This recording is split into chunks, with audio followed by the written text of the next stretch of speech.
Estamos estudiando Efesios capítulo 2, versículo 20.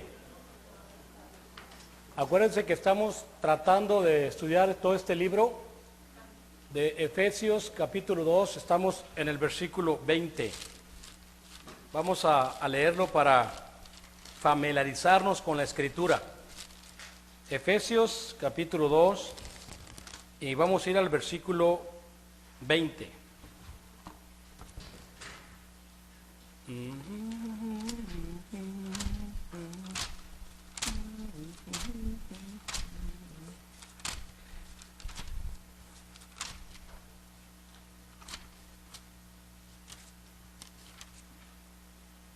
Ok.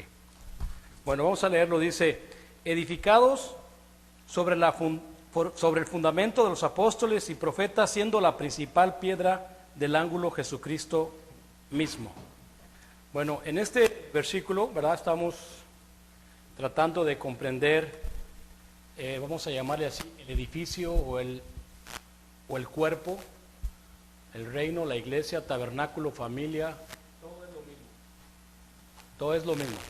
El Espíritu Santo en Pablo está diciendo edificados sobre el fundamento de los apóstoles y de los profetas, siendo la principal piedra Jesucristo, ¿no? Entonces es una parte que yo quisiera que todos entendiéramos. ¿Por qué? Porque simplemente para que una persona pueda entender esto bien es porque lo buscó y lo encontró. Acuérdense que iglesias hay muchas iglesias, pero muchas son de manufactura humana. Son producto de la historia de la humanidad, no porque Jesucristo las haya edificado. Hay una parte en la Biblia muy interesante que todos debemos de comprender, Mateo 6:33. ¿Alguien se la sabe de memoria? Mateo 6:33. Buscar primeramente el reino de Dios y su justicia perfecta, y todo lo demás será ¿qué? Esas palabras fueron de Jesucristo antes de ser crucificado, antes del año 33. Él le dijo a los apóstoles, le dijo a los que estaban con él, y les dice a todo el mundo a través de su palabra: busquen primeramente el reino de Dios. Mucha gente no busca el reino de Dios. Mucha gente llega a este mundo y andan buscando otras cosas. Andan buscando dinero, casarse, tener carro, casa, hacerse ricos, lo que tú quieras. Pero muy pocos buscan el reino de Dios. ¿Cómo lo buscas? Preguntando. Oye, ¿y quién edificó eso? ¿O por qué dicen aquellos eso? ¿O por qué en esta iglesia andan hincados? ¿Por qué en esa iglesia piden diezmos? ¿Y por qué en aquella no lo piden? ¿Y por qué en esta iglesia usan mariachi y en otras no? Y así, esa persona que anda haciendo preguntas anda buscando y va a encontrar. Cuando yo empiezo mi búsqueda, a mí me llegaron pues muchas iglesias. Yo estuve mucho tiempo con Iglesia Bautista, Adventista, un poco de Testigos de Jehová, y regresé a la Bautista, pero no me llenaban lo que me decían. No podía entender eso. Entonces, cuando tú empiezas a estudiar la Biblia, te das cuenta que estas iglesias tienen su fundador y tienen también sus fundadores. Tienen sus personas. Por ejemplo, la iglesia romana, pues el mero lo fundó Constantino, y luego puso los cardenales como estaba el gobierno, y puso todo su gobierno. Esto que estamos leyendo es el gobierno de Dios. La iglesia fue fundada por Cristo y los apóstoles y los profetas. Los profetas hablaron de la venida del reino de Dios. Por ejemplo, te voy a decir una escritura, Isaías 2:3. Vamos a Isaías capítulo 2, versículo 3.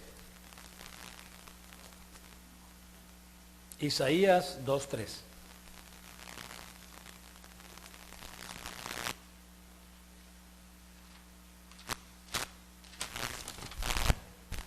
Dice: y vendrán, fíjate lo que dice Isaías, y vendrán muchos pueblos y dirán: venid y subamos al monte de Jehová, a la casa de Dios de Jacob, y nos enseñará sus caminos, y caminaremos por sus sendas. Porque de Sión saldrá la ley, y de Jerusalén la palabra de Jehová. Observe esto último: de Sión saldrá ¿qué? La ley. Dios le dio a Moisés en el monte Sinaí la ley. Pero la palabra de Jehová va a salir de Jerusalén. ¿Quién es la palabra de Dios? Jesucristo. Juan 1:1. O sea que la palabra tenía que venir o tenía que empezar en Jerusalén. No tenía que empezar ni en Estados Unidos, ni en Roma, ni en Inglaterra, ni en Escocia, ni en Alemania. No, la palabra de Dios tenía que salir de Jerusalén. Inclusive cuando hay aquel debate entre Jesucristo y la mujer de Samaria, cuando Jesús le dice que la persona con que ella vivía no era su marido. 5 maridos has tenido, le dijo, y la que vive contigo hoy no es tu marido. Entonces ella dice, ay caray, me parece que tú eres profeta. Y le dice, nosotros adoramos en este pozo que nos dejó nuestro padre Jacob. Ellos pensaban que ahí se debía adorar a Dios, pero ustedes dicen que en Jerusalén. Y Cristo le dice, ustedes adoran lo que no saben, porque la salvación viene de los judíos. Ahí está otra muestra de que el reino iba a empezar en Jerusalén. Vamos a otra, Marcos 9. Marcos 9, versículo 1. Marcos 9, versículo 1.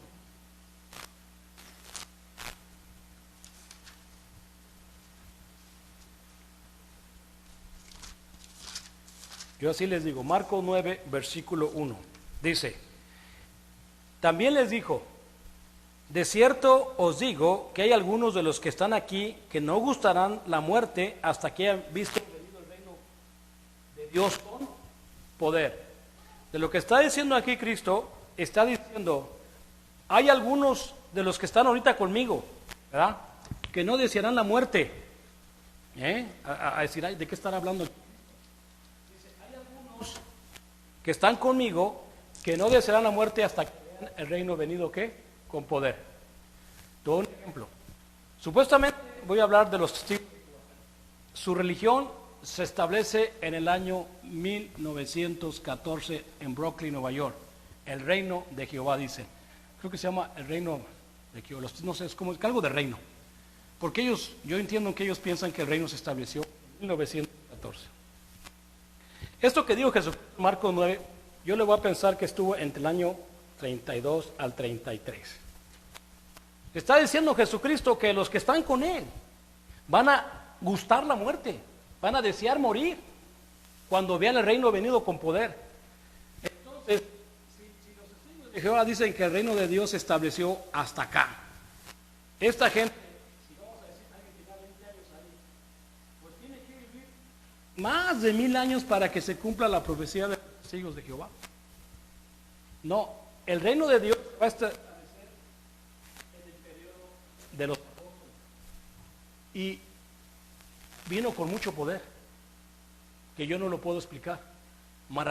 Oigo en la escritura que dice que la sombra de Pedro, con la pura sombra de Pedro, la gente se sanaba. Era un poder que ni tú y yo sabemos de qué magnitud era este poder. La gente iba a Jerusalén porque el año 33, en el día de Pentecostés, en el año de Pentecostés, ese día había muchas personas que vieron todas estas maravillas. Pero no nomás vieron los milagros, ellos vieron la muerte de Cristo. Ellos presenciaron su muerte en la cruz y vieron su resurrección. Ellos lo vieron. Entonces ahí puedo entender yo por qué iban a desear morir, porque estaba la promesa bien calientita. Yo soy la vida, les decía después de la resurrección, yo soy la resurrección y la vida. El que cree en mí no verá muerte. Entonces, viendo el poder, viendo las promesas de Cristo, la gente decía, Señor, yo me voy contigo. Yo no quiero vivir aquí. Deseaban morir, deseaban morir. Entonces, por eso que muchos mártires, pero eso fue en el año 33. Y cuando yo iba a estas iglesias, a cualquiera de estas iglesias, no me enseñaban nada de esto. A ellos inclusive ni les interesa el reino de Dios. Ellos nomás lo que quieren es dinero. Nomás creen tu corazón y eres salvo. Y un poquito que te emocione, porque también hay que tener ese verbo. Decía uno de esos, es que el pastor no tiene buena verdura. Si ese pastor no tiene buena verdura, la gente no va a ganar nada. Tiene que saber cómo llegar al corazón, como las húngaras. Las húngaras te llegan. Ahí en León andaban las húngaras bien sueltas, dale. Le no, no, le digo, gracias, así déjame. No, no, gracias, nada. Pues quédese, pues déjame así, le digo, no me interesa que me lean la mano. Además eso es pecado, le digo. ¿Qué voy a andarme leyendo la mano? ¿Por qué? Porque eso es lo que buscan, la emoción para engañarte y sacarte todo lo que puedan. Entonces, pues, por eso es que yo le estoy diciendo que estamos edificados en un buen fundamento. Sí, los apóstoles nos trajeron toda la palabra, siendo el principal Jesucristo. Pero ahora te voy a decir una cosa, todos ellos, desde Cristo, fueron guiados ¿por quién? Por el Espíritu Santo. Es lo que les digo, hay que darle crédito ¿a quién? Al Espíritu Santo. En este momento, el único que está presente en la tierra, o el representante de Cristo, es el Espíritu Santo. Él es el que hace producir en la iglesia hijos. Cuando un hermano se presta a que sea guiado por el Espíritu, entonces va a haber fruto, porque el fruto del Espíritu produce todo eso, y va a haber fruto, personas que quieren obedecer el Evangelio, porque los hermanos están dejando guiar ¿por quién? Por el Espíritu Santo. Así es que como quiera que sea, somos edificados, o la principal fuente del conocimiento vino por los apóstoles. Ellos fueron parte de la fundación, ellos escribieron y nos dejaron este Nuevo Testamento. ¿Cuándo empezó el Nuevo Testamento, hermanos? ¿Sabe exactamente en qué escritura debería de empezar el Nuevo Testamento? En Hechos 2:14, exactamente. El apóstol Pedro, 50 días antes, fue un cobarde, hay que ser sinceros, ¿verdad? Cuando le decía a Cristo, no, yo voy contigo hasta la muerte, yo te defiendo, ¿no? ¿Cuánta mentira hay en uno, verdad? Somos todos, no, yo vengo, yo acá, y a la mera hora nada. ¿Y qué le dice Cristo? Cállate, por favor, Pedrito. No va a cantar el gallo 3 veces antes de que me niegues.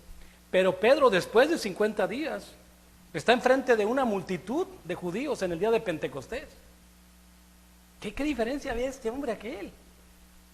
Que ahora estaba lleno del Espíritu Santo. Eso siempre hay que desear que sea Dios el que nos guíe, porque el Espíritu Santo nos da valor, nos da convencimiento, nos da confianza, aumenta nuestra autoestima. Yo no sé por qué a veces los jóvenes son todos agüitadillos ahí todos. ¿Por qué? Pues si tienen a Dios, pero así pasa. Se bautizan y han recibido a Dios, el Espíritu, y todavía andan con complejos. Pues que no encuentro trabajo. Hay que tener más confianza en Dios. Entonces, en Hechos 2:14, el apóstol Pedro empieza a predicar su primer sermón evangélico. Pero otra vez, hermanos, el Espíritu Santo que estaba en Pedro. Nosotros le damos crédito al Espíritu Santo porque Él fue el que guió a estos hombres. Y espero que también nos guíe a ustedes. Ese es el deseo de Dios. Vamos a 2 de Pedro, capítulo 1, 20 y 21. 2 de Pedro, capítulo 1, 20 y 21.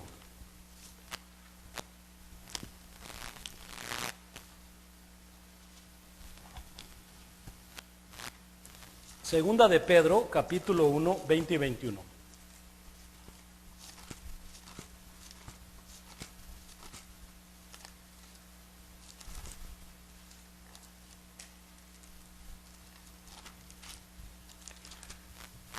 Dice así.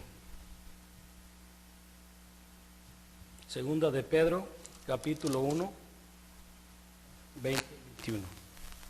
Entendiendo primero esto, que ninguna profecía de las Escrituras es de interpretación privada, porque nunca la profecía fue traída por voluntad humana, sino que los santos hombres de Dios hablaron siendo inspirados por el Espíritu Santo. Ahí está, muy claro. 40 hombres que escribieron la Biblia, incluyendo a los apóstoles, que ahora son los que nos enseñan cómo debemos de vivir la vida, cómo debemos de adorar, cómo debemos de salvar. Los apóstoles, ya no son los profetas. Ellos profetizaron de la venida de Cristo y del nuevo pacto, pero ahora los apóstoles. Y sobre todo esa escritura, ¿no? Entendiendo primero esto, que ninguna de las escrituras es de interpretación privada. Eso significa que yo no puedo agarrar las escrituras e interpretarlas a mi manera. No puedo. Entonces, ¿cómo es? Solamente el Maestro Divino. Jesucristo mismo le da entendimiento al que Él le va a dar entendimiento. Así nos enseñó cuando Él vino. A toda la multitud que llegaba, no se quedaban con Él, no le entendían lo que Él hablaba. Su lenguaje era de otro mundo, no lo podían comprender. Se iban. Y los apóstoles, viendo que se retiraban, le dicen a Cristo: ¿por qué les hablas por parábolas? Y Cristo les dice: a ustedes se os ha dado a entender los secretos del reino de Dios, los secretos de la palabra de Dios, pero a ellos no. Es donde le preguntamos: ¿pero por qué, Señor? O sea, ¿por qué nada más a los apóstoles y a toda esta gente no? Y Él te dice por qué. Miles de gentes tienen ojos pero no ven, tienen oídos y no quieren oír, y su mente ya se engrosajó, su mente ya se llenó de tonterías. No quieren que Dios los sane, no quieren cambiar. Sí, pero ¿por qué? Por eso les hablo en parábolas. Por ejemplo, las parábolas es para que te sientes y medites. ¿Qué quiere decir esta parábola, Señor? Porque Jesucristo hablaba en parábolas para que la gente meditara un poquito, pensara un poquito. ¿Qué te estoy dando a entender aquí? Por ejemplo, la parábola de los talentos. Vela. Una vez me dice mi tío, un tío que echó a perder a sus hijos horriblemente, me dice: oye, explícame la parábola de los talentos. Y le dije: pues es muy sencilla esa parábola. Le dije: esa parábola dice que había un hombre rico y llamó a uno de sus siervos, y a uno de sus siervos le dio 5 talentos, a otro le dio 2 talentos y a uno le dio 1 talento. Y se fue lejos el hombre rico, y llegó para atrás el hombre rico y quiso a ver sus siervos qué habían hecho con los talentos. Y le dijo al primero: a ver, siervo, ¿qué hiciste con los 5 talentos que te di? Dijo: pues 5 talentos me diste, me los puse a chambear, ahora tengo 10 talentos. Bien hecho, siervo, métete, le dice, entra al reino eterno, a tu aposento. El otro: señor, tú me diste 2 talentos, los metí al banco y ahora me dieron otros 2 talentos. Bien hecho, siervo, pásale para adentro, le dice también. Y el de 1 talento le dice: señor, pues yo como veo que siembras donde no cosechas, y pues me dio miedo, mejor te guardé tu talento y ahí te lo doy para atrás. Y le dice el rico: siervo inútil, ¿por qué no metiste mi talento al banco y yo te tuviera otro talento? Quítenselo, quítenle el talento y quiten lo que tiene, porque aún lo que tiene se le será quitado, y déselo al que tiene más. Eso es muy sencillo. El talento es la sabiduría de Dios, es el conocimiento de Cristo, es la manera de enganchar personas para Dios. Dios a usted le dio 5 hijos. Esos hijos usted tenía que ponerlos para atrás en el camino de Dios. Por lo menos, si Noé no pudo convencer al mundo antiguo, convenció a sus hijos, ¿no? Con la sabiduría de Dios. Entonces Dios nos da este talento de las riquezas que es la palabra de Dios, para que las invirtamos en la familia o en los hijos, para cuando Cristo venga, me diga: Señor, pues con tu riqueza, mira, tengo este hermano, tengo esta hermana, o tengo aquí a mi hijo, no sé. Tienes que hacer algo con las riquezas son para invertirlas. Pero no está hablando de riquezas físicas, está hablando de riquezas espirituales, hacer amigos a través de las riquezas que no nos pertenecían porque eran de los judíos. Ahora Dios nos ha dado estas riquezas para entender que en el Evangelio podemos encontrar todo lo que necesitamos: los amigos, los hermanos, la familia. Porque la familia carnal no es la familia. Cristo lo dijo: los enemigos del hombre de su casa son, dijo. El padre entregará al hijo, el hijo entregará a la madre y una suegra, y bueno, un pleitazo ahí todo el tiempo. Y enseñó de muchas maneras que desde el Viejo Testamento que en la carne son puros problemas. Entonces me dice mi tío: ay, pues yo le entendí mal, yo les empecé a soltar el dinero antes. O sea que los heredó y los echó a perder a todos, entregándoles carro, todo lo que tenía, y ahora están en la cárcel los pobres. Pero ese es el problema, cuando no quieren meditar en la palabra de Dios, que es espiritual, pero solamente Dios te da entendimiento. Como te digo, en las parábolas, cuando tú meditas, ¿qué quiere decir Dios aquí en esta parábola?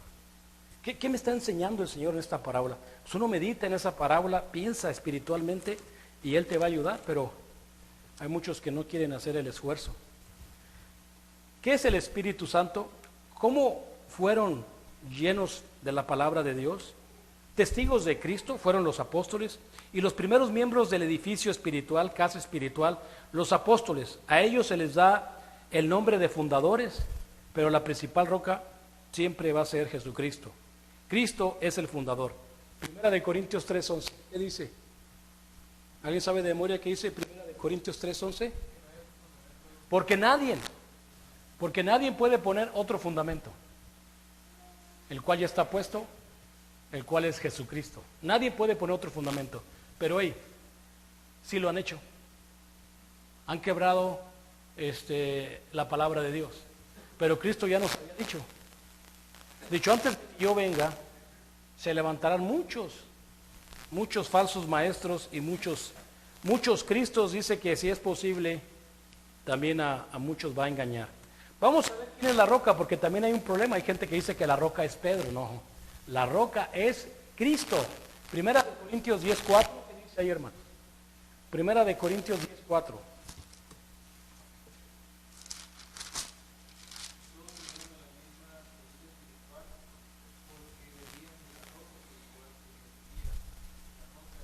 Y la roca era Cristo. ¿Ok? Sé que cuando Cristo dice sobre esta roca edificaré mi iglesia, se está refiriendo a él mismo. La iglesia o el reino no podía ser fundada sobre un humano, tenía que ser fundada sobre Dios. Cristo es la roca, Él es la fuente de agua de vida, Él es la fuente de la sabiduría. Pedro es parte de esa fundación como hombre, pero no es el fundador, ni tampoco Dios lo puso como vicario, como el representante, tampoco. Como te digo ahora, si tú me dices, ¿quién es el representante de Cristo en la tierra? El Espíritu Santo. Yo sí, ahorita no sé dónde está la escritura, pero si se la puedo encontrar, donde dice Cristo, es necesario que yo me vaya para que venga el Espíritu Santo. Él los va a guiar a toda la verdad. El Espíritu Santo, que está en algunos de ustedes, como en los apóstoles, llevan la palabra a otras personas, pero hay más del engañador. Hay mucho más gente del engañador. Entonces, si una persona anda buscando a Cristo sinceramente y honestamente, primero le llegan como unas 20 religiones o 10 religiones primero. ¿Por qué? Dios permite eso, para probarlo. Y si después de esos 10, 15 no lo pueden convencer, entonces ahora sí Dios le va a enviar a alguien para que le enseñe la verdad. Así está escrito. Antes de que yo venga, dice, o sea, si lo agarras personal, ¿verdad? Antes de que yo venga a ti, se van a levantar muchos. O sea, van a venir varios primero para probarte. Para probarle Dios a Satanás si tú andas buscando verdaderamente a Dios. Vamos a Hechos 4, también 10 al 12. Hechos 4, del 10 al 12.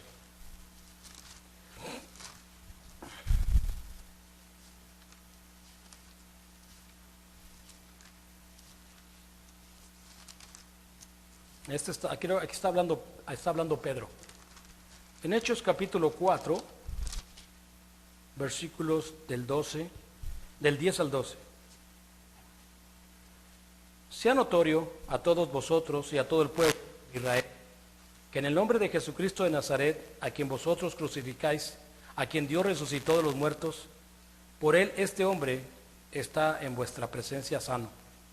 Este Jesús es la piedra reprobada por vosotros, los edificadores, la cual ha venido a ser cabeza del ángulo. Y en ninguno otro hay salvación, porque no hay otro nombre bajo el cielo dado a los hombres en que podamos ser salvos. Está hablando Pedro, está hablando el Espíritu Santo en Pedro.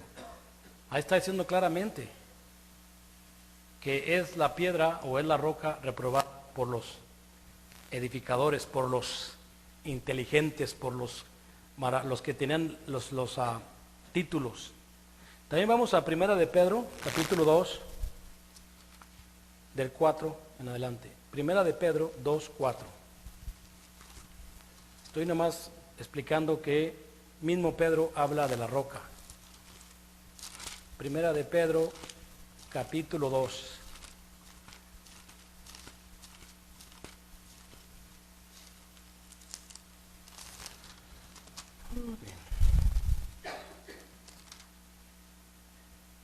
En 1 de Pedro, capítulo 2, versículo 4 dice: acercándoos a él, piedra viva, desechada ciertamente por los hombres, mas para Dios escogida y preciosa.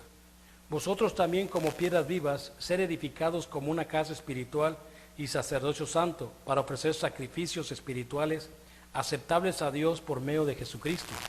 Por lo cual también contiene la Escritura: he aquí pongo en Sión la principal piedra del ángulo, escogida y preciosa, el que creyere en él no será avergonzado. Para vosotros, pues, los que creéis, él es precioso, pero para los que no creen, la piedra que los edificadores desecharon ha venido a ser la cabeza del ángulo, y piedra de tropiezo y roca que hace caer. Porque tropiezan en la palabra, siendo desobedientes, a lo cual fueron también destinados. Mas vosotros sois linaje escogido, sacerdocio, nación santa, pueblo adquirido por Dios, para que anunciéis las virtudes de aquel que os llamó de las tinieblas a la luz admirable. Vosotros que en otro tiempo no éramos pueblo, pero ahora sois pueblo de Dios, en otro tiempo no habéis alcanzado misericordia, pero ahora habéis alcanzado misericordia. Aquí Pedro está hablando toda la historia. O sea, yo veo que en estos versículos el apóstol nos está resumiendo que ahora nosotros, los gentiles, que en otro tiempo no éramos pueblo. O sea, imagínate cómo Dios nos injerta desde la raíz de Abraham, porque Abraham es llamado por fe y empieza Dios a trabajar con este pueblo que desde un principio Dios lo puso como ejemplo, este pueblo que muchos de ellos desecharon el Espíritu Santo, no lo quisieron. Hay una parte muy interesante, cómo este pueblo desechó al Espíritu Santo cuando estaban matando a Esteban. Esteban les dijo en Hechos 7, 50 y 51, quiero leerlo rápidamente para que vean en resumen cómo Dios ha tenido misericordia de nosotros. En Hechos capítulo 7, el versículo 50 al 51, mira lo que dice ahí. En Hechos 7, 50 y 51 dice así. Dice: ¿no hizo mi mano todas estas cosas? Duros de cerviz, incircuncisos de corazón y de oídos. Vosotros resistís siempre al Espíritu Santo como vuestros padres, así también vosotros. ¿A cuál de los profetas no persiguieron vuestros padres y mataron a los que anunciaron de antemano la venida del justo, de quien vosotros ahora habéis sido entregadores y matadores? O sea, aquí Esteban le está diciendo a su pueblo, a los judíos, ¿verdad? Le está diciendo la historia de su pueblo y cómo mataron a los que Dios enviaba, y que hasta la fecha este pueblo era de un corazón incircunciso y de oídos, porque resistían el Espíritu Santo, lo resistieron. Y por eso cuando vino Cristo, para muchos fue tropezadero, para muchos, y muchos no aceptaron, y no lo aceptan todavía al Espíritu Santo. Pero nosotros lo hemos aceptado. Cuando oímos la palabra de verdad, o sea, escuchamos la palabra, escuchamos la historia de este pueblo, y nos gustó, quisimos saber más de nuestro Dios, de cómo vinimos a ser creados, ¿verdad? Y no hay otro, o sea, de ahí para allá, ¿qué otro Dios hay? Pues, ¿cuál Dios? Puros dioses de piedras, de los mayas, el jaguar, el nahual, pues puro el Dios Tlaloc, el Dios, lo que tenían nuestros antepasados, sus dioses. Pues esas historias no me llaman la atención, yo no creo que venimos de ellos.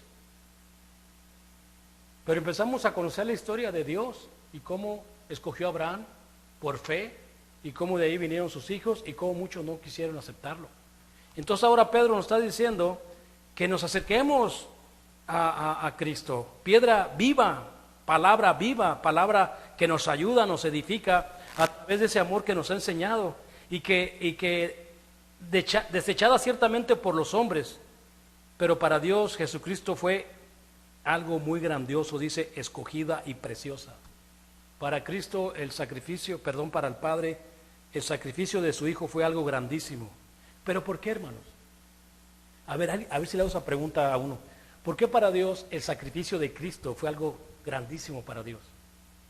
El que me conteste, casi le voy a regalar unos mamuts que traje. Sí, sí, no, ya lo sé, perfecto sacrificio, pero ¿por qué a Dios le agradó tanto que su muerte?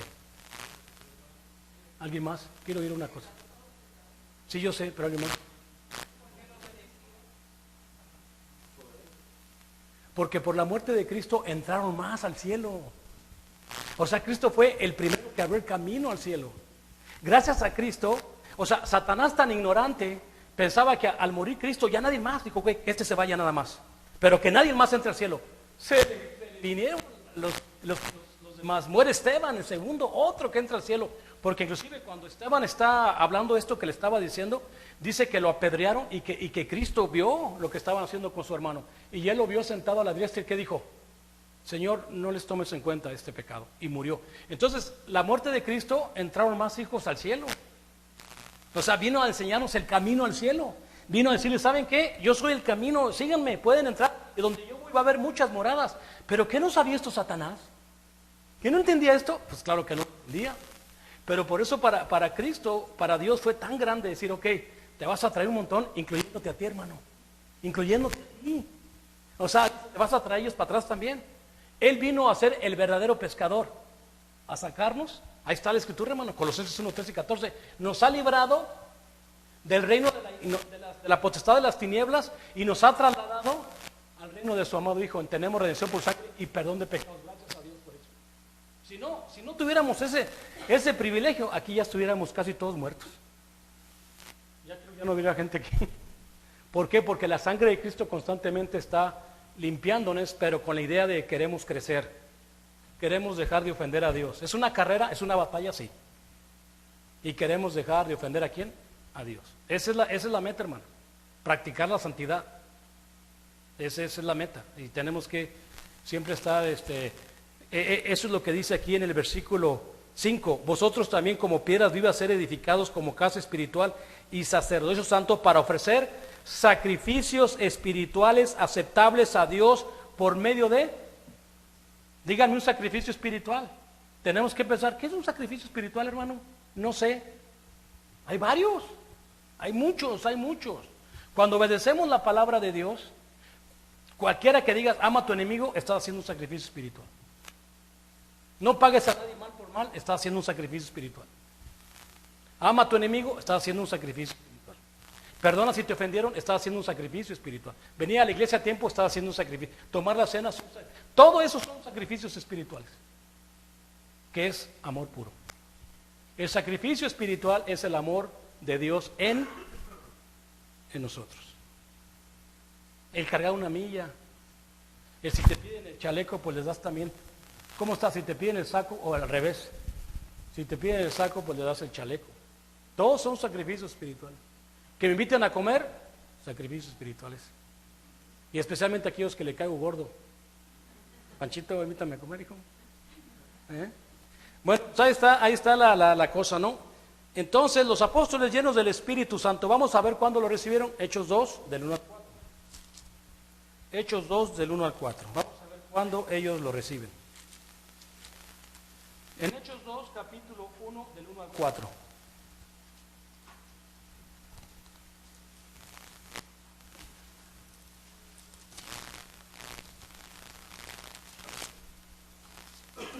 Ahí está, nomás yo sé que ya se lo saben, pero otra vez para que lo sepan bien de memoria. Cuando llegó el día de Pentecostés, estaban todos unánimes juntos, y de repente vino del cielo como un estruendo, como de un viento recio que soplaba, el cual llenó toda la casa donde estaban sentados. Y se les apareció lenguas repartidas como de fuego, asentándose sobre cada uno de ellos, y fueron todos llenos del Espíritu Santo, y comenzaron a hablar otras lenguas, según el Espíritu les dase que hablase. Ahí está. Ellos, después de haber negado a Cristo, siempre le echan la culpa nomás a Pedro, pero dice la Biblia que cuando Cristo es entregado por Judas, todos corrieron. Todos salieron patitas, ¿para qué te quiero? Pero claro, nomás agarramos a pobre Pedro, pero todos corrieron. Pero ya cuando resucita Cristo, ya ahora sí están convencidos de lo que él había dicho que iba a resucitar. Eso es el Evangelio. Entonces les dice, Cristo, no se vayan de Jerusalén, espérense ahí, porque les va a venir la promesa.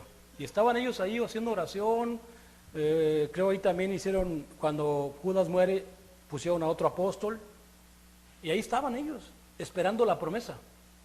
¿Sí? ¿Por qué? Porque Cristo les había dicho que les iba a enviar la promesa. O sea, si oraran o no oraran, de todas maneras la promesa iba a llegar. Porque hay gente que dice que cuando oras recibes el... No, no, no. La promesa ya estaba hecha. No se muevan de Jerusalén y Dios les va a enviar el Espíritu Santo. Entonces llegó y todos ellos, los apóstoles nada más, nomás los apóstoles, son llenos del Espíritu Santo como Cristo.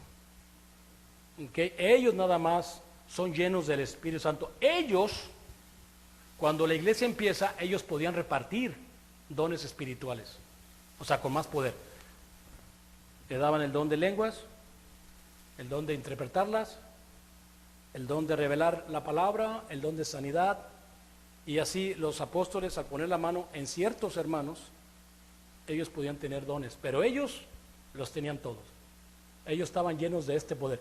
Y esto fue 40 años de maravillas, acuérdense, desde Cristo, 40 años más o menos. Ya cuando se escribe Efesios, una fe, un bautismo y un Padre para todos. Y el justo, por la fe vivirá. Se terminaron las maravillas. O sea, Dios está demostrando maravillas como había prometido en Micaías. Así como demostró maravillas con Moisés para que el pueblo aceptaran que los judíos tenían al Dios verdadero, o era el pueblo de Dios. Con todas estas maravillas, demostraba que Dios estaba en Moisés. Así también cuando Cristo vino, ¿a quién fue a ver primero? Al diablo, como Moisés fue a ver al faraón, que era el mismo diablo en el cuerpo del faraón. Fue a verlo y le enseñó maravillas. Y así también Cristo. Y después les dejó el poder a los apóstoles para que empezaran a hacer maravillas. Pero ya no hay nada de eso ahora. Ahora todo es fe. Así es que yo no tengo ningún problema con las maravillas. Yo creo que todas estas cosas que están escritas pasaron. Y no sé qué te puedo decir, porque hay gente que inclusive vio maravillas y no creyó. Sí, hay gente que miraron el mar abierto y no creyeron. Hay gente que miraron Cristo levantó a Lázaro y no creyeron, no obedecieron. ¿Por qué? Porque Dios llama a los que son de fe, a los que creen verdaderamente en Él. Hasta hay varias escrituras de eso. Cuando Cristo dijo, tú cuando ores no seas como los hipócritas que se pueden orar en las plazas y creen que por eso van a ser escuchados. No, dice, tú mete en tu aposento y ahí habla con tu Padre en secreto. Una persona que hace eso, cuando habla con Dios sin nadie, que está hablando, esa gente es de fe. Esa gente es de fe, cree en Dios. Le pide a Dios, le dice, Señor, mira mis errores, mis debilidades, ayúdame a crecer. Ahí está la fe, hermano. Ahí es donde uno demuestra la fe con Dios. Pero aquí empezó así el reino con mucho poder. ¿Qué empezó aquí, hermanos? En Hechos 2, en este Hechos, ¿qué pasó? 4 cosas. ¿Se acuerdan? ¿Me las pueden decir, por favor, las 4 cosas? ¿Empezó qué, uno por uno? ¿Qué? El Nuevo Testamento empezó. A ver si lo puedo decir por orden, por el tiempo. Primero empieza el Nuevo Testamento. ¿Qué sigue después? Remisión de pecados, es la segunda. Es Pedro. ¿Y la tercera? Después de que se bautizan, empieza el juicio. Porque empieza el juicio. En cuanto se bautizaron, bueno, si somos sinceros, porque hasta el juicio empezó primero, con los apóstoles, cuando ellos ya entran al reino. Porque dice Pedro, es necesario que el juicio comience por nosotros. Y ahí están los apóstoles. Entonces, después del juicio viene el Nuevo Testamento, la remisión de pecados. ¿Y qué me falta? O sea, juicio, la iglesia. Sí, primero ya me acordé. Juicio, la iglesia, Nuevo Testamento y la remisión. ¿Entendimos? Juicio, iglesia, Nuevo Testamento. El juicio y la iglesia empiezan al mismo tiempo. Luego viene el Nuevo Testamento y la remisión de pecados. Bueno, empezaron al mismo tiempo todo. Pero ahí están las 4 cosas que empiezan en este día, en el día de Pentecostés, hermanos. Ahí está, para que siempre, cuando te pregunten, ¿a qué iglesia estás? Pues en la iglesia de Cristo. ¿Cuándo empezó tu iglesia? Pues año 33, después. Él había dicho cuando entró al templo. Yo no sé por qué la gente no puede, no pueden, es que te digo, Es Dios el que abre, es Cristo el que quita el velo, es un velo.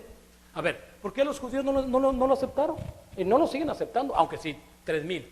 Pero la mayoría no lo aceptó. Y no lo siguen aceptando. ¿Por qué, hermana? Porque tienen ¿qué? Tienen el velo. Y solamente Dios lo quita. Yo quisiera quitárselo a todo el mundo, pero yo no puedo. Solamente sabe Dios a quién se lo va a quitar.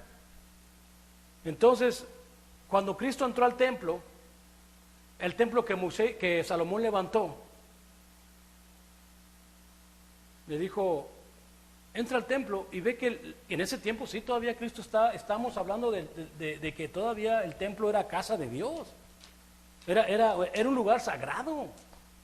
Imagínate, Cristo va a la casa de su padre y encuentra un tianguis, encuentra puro mercado.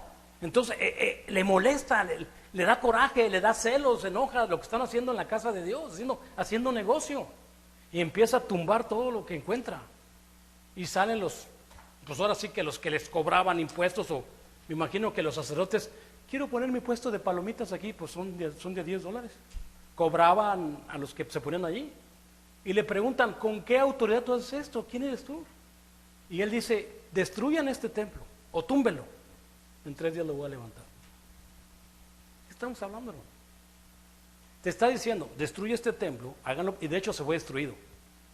Porque cuando Cristo está arriba del monte, los apóstoles, no sé si fue antes o después, los apóstoles, Señor, mira qué piedras, qué mármol, qué bonito está la construcción que nuestro rey Salomón nos levantó, mira qué bonito está. ¿Y qué le dijo Cristo? ¿Ves todo esto? De cierto os digo que no quedará piedra sobre piedra que no sea destruida. Está diciendo, así como lo ven de bonito, todo va a ser destruido. Y luego dice, destruyan este templo y al tercer día lo voy a levantar. Por eso lo mataron. O sea, una razón esa fue, no que tú levantas el templo en 3 días. O Salomón lo levantó 180,000 soldados en 7 años. Y tú dices que lo vas a levantar en 3 días. Otra vez, ¿de qué estamos hablando? Esta gente está pensando todo en la carne, como Nicodemo. ¿Cómo me tengo que volver a meter al vientre de mi madre otra vez a nacer? Yo lo veo muy claro. Cristo no está hablando de ningún nacimiento físico, tampoco está hablando de un templo físico. Pero el hombre no entiende. ¿De qué estamos hablando? Él está hablando de su cuerpo, de su iglesia, de su reino, que iba a ser después de su resurrección. Cuando Cristo es levantado, Él mismo empieza a hablar de este reino en el año 33. Los apóstoles son parte de esta fundación, de este reino espiritual. Ya no hay nada sagrado en la tierra, hermano, por más que le busques. Si me quieres llevar allá con los mayas y me dices, es que aquí era el templo sagrado del Dios, te aseguro que alguien ya lo fue y hizo ahí algo hizo ahí. Porque ya no hay nada sagrado. Ya no hay nada sagrado. ¿O sí, brother? Si hay algo sagrado, ¿no? ¿Qué hay? ¿Tu alma es sagrada? El Espíritu Santo que está en tu cuerpo. Si yo quiero algo sagrado, es mi cuerpo, si quiero yo.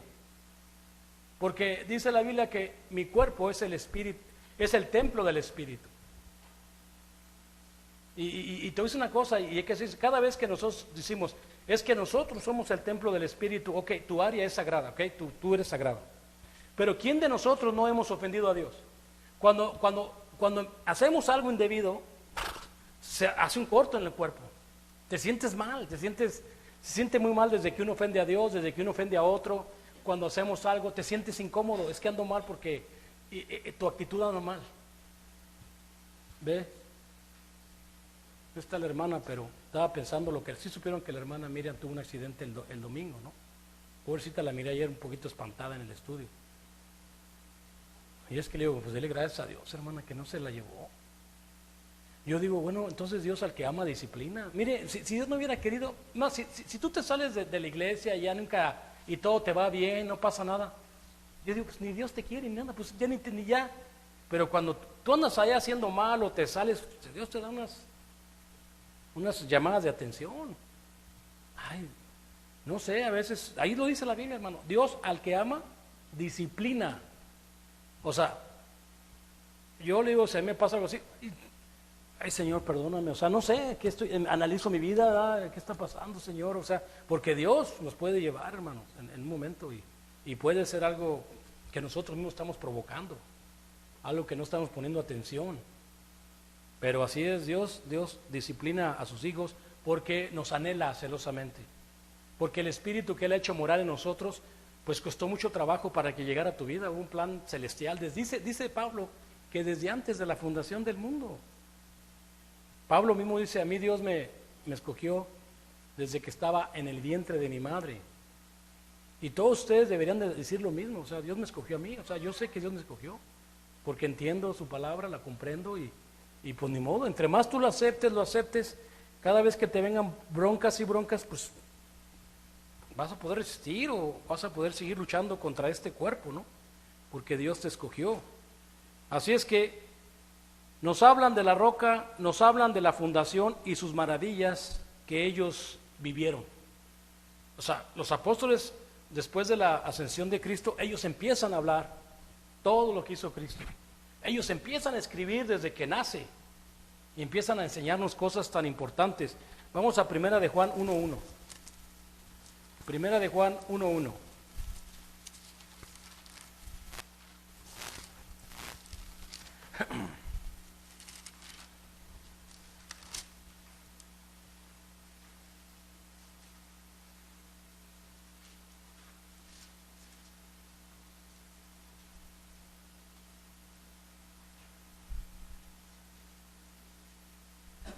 Dice, Primera de Juan 1:1, lo que era desde el principio, lo que hemos oído, lo que hemos visto con nuestros ojos, lo que hemos contemplado y palparon nuestras manos tocante al verbo de la vida.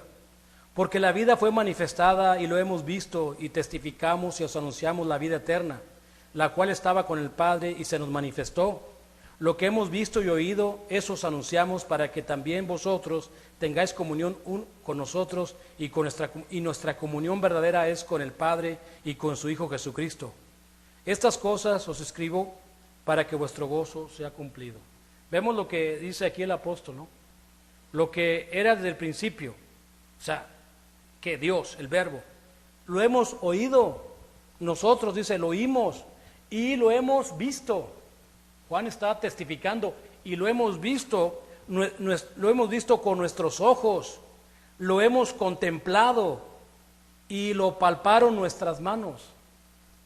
Juan está diciendo, yo soy testigo de que yo estuve con Cristo y lo vi lo que hizo, lo que nos enseñó y lo que corresponde o tocante al verbo que es de la vida, porque se manifiesta la vida y vimos y lo podemos testificar. ¿Cómo? En el Evangelio. Ellos vieron cómo Cristo fue muerto y después lo vieron resucitar. O sea, ellos están diciendo, hey, aquí hay vida eterna. Te estoy diciendo, nosotros lo vimos y por eso te estoy diciendo que los apóstoles son parte de la fundación. Ellos te están diciendo, yo lo vi y te está explicando más. Lo he visto y oído y os anunciamos para que también vuestros tengáis comunión con nosotros. O sea, aquí es donde ya también hay que empezar a entender, ¿no? Qué importante es hacerle caso a los apóstoles. Porque nada más a ellos. ¿Pero por qué los apóstoles? Porque ellos estaban llenos del Espíritu Santo. Hay iglesias que dicen que ellos tienen apóstoles. No puedes, o sea, apóstoles de Cristo no. Porque un apóstol de Cristo tiene esta es la primera calificación. Haber visto a Cristo con sus propios ojos y resucitado. Si alguien ahorita viene y te dice, yo soy apóstol, pues sabe de quién serás, pero no de Cristo. ¿Por qué? Porque no tienes las calificaciones que debes de tener y también hacer las mismas maravillas de Cristo. ¿A Leo le dijo que era apóstol? Pues sí, pero no es de Cristo, yo creo. Entonces, ahí está, ¿no? Lo que está hablando Juan acerca de Cristo. Vamos a Hebreos 2, del 2 al 4. Hebreos 2, del 2 al 4. Pues,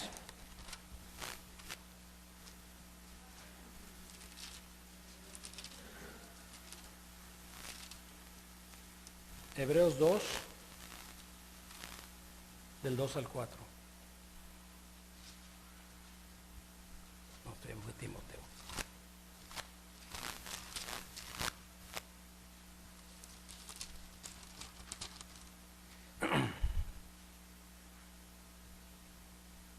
Dice, porque si la palabra dicha por medio de los ángeles fue firme y toda transgresión y desobediencia recibió justa retribución, ¿cómo escaparemos nosotros si descuidáramos una salvación tan grande, la cual habiendo sido anunciada primeramente por el Señor, no fue confirmada por los que lo oyeron, testificando Dios juntamente con ellos con señal y prodigios y diversos milagros y repartimiento del Espíritu Santo según su voluntad? Está diciendo de los apóstoles, habiendo ellos primeramente siendo anunciada la salvación por Jesucristo, no fue confirmada por los que lo oyeron y los que lo vieron, testificando Dios juntamente con ellos, o sea, el Espíritu Santo estaba con ellos, con señales, con prodigios, con diversos milagros y repartimiento del Espíritu Santo según su voluntad. Todo eso fue en el primer siglo. Los milagros eran importantes. ¿Para qué fueron los milagros? Para que creyeran. O sea, si tú eras un incrédulo, al ver lo que hacían ellos, bueno, ya no tienes excusa, estás viendo lo que están diciendo y haciendo. Lo aceptaba. Ahora ya no necesitamos milagros. Bueno, milagros espirituales sí, los buenos, pero otra vez la gente no lo ve como un milagro. O sea, que una persona se arrepiente. Una vez estaba trabajando yo con unos hermanos, no me acuerdo con quién, estábamos haciendo asfalto en una iglesia. Y llega este hombre y me dice, oye Macías, me habla en inglés, no, nada más que no te puedo hablar en inglés, que no me entiende. Y me dice, oye Macías, que el domingo, dice, estaba orando y un niñito de 3 meses hice la oración y abrió, no podía abrir los ojos, dijo. Así me dijo, no podía abrir los ojos y yo hice mi oración y el niñito abrió los ojos. Le dije, ¿ese es un milagro para ti? Pues los chinos casi nunca lo abren los ojos y ven. Le dije, espérame, es un milagro para ti, ahí te va. ¿Sabes para Dios qué es un milagro? Mira, le dije, esos que me andan ayudando ahí trabajando, aquel era un coyote, estaba metiendo gente. El otro andaba haciendo quién sabe qué, de mujeriego. Y el otro andaba acá de borracho. Ahora todos ellos vamos a la iglesia, ya cambiaron. Han obedecido el evangelio, están tratando de hacer sus vidas. All right, that's right. O sea, ¿tú crees que un niñito? Los niñitos se van desarrollando hasta los 7 años, todavía les andan creciendo hasta las manos y todavía todo el tiempo. Pero eso no lo ven como una alegría, o sea, es una tontería. Ese es el verdadero milagro, que la gente cambie. Dice la Biblia que cuando un pecador se arrepiente, para Dios hay más gozo en el cielo. Allá está el verdadero milagro. Sí, hay personas que pasan, se bautizan. Quizás nosotros ni sentimos tanto, nos da alegría a ciertos hermanos. Mira, vamos a tener un hermano nuevo. Pero para Dios, según su palabra, es una fiesta. Es la venida del Hijo pródigo. Hay más festín para allá. Ese era el plan de Cristo, que con sus milagros, que nosotros hiciéramos los verdaderos milagros, pero allá en el cielo. Porque cuando hay un milagro espiritual, al hombre carnal no, ¿eso qué? Pero para Dios es el propósito de ser cristiano. Producir fruto espiritual. Y todo por fe. Todo por fe. Así es que yo nomás digo, una persona que es de fe siempre va a hacer lo que dijo el eunuco en Hechos 26. Cuando Felipe le predica el evangelio al eunuco, ¿se acuerdan? El eunuco entiende el evangelio y ve agua. Perdón, le interrumpe a Felipe, aquí hay agua. ¿Qué impide que yo sea bautizado? Y le dice Felipe, si crees de todo corazón, si tienes verdaderamente fe en Dios, puedes. Dijo, yo creo que Jesucristo es el Hijo de Dios. Y cuando alguien te dice eso, hay que bautizarlo. Así es que vamos a hacer un himno de invitación, hermanos. Hasta ahí le vamos a parar. Y que Dios los bendiga a todos, hermanos. Vamos a cantar este himno de invitación.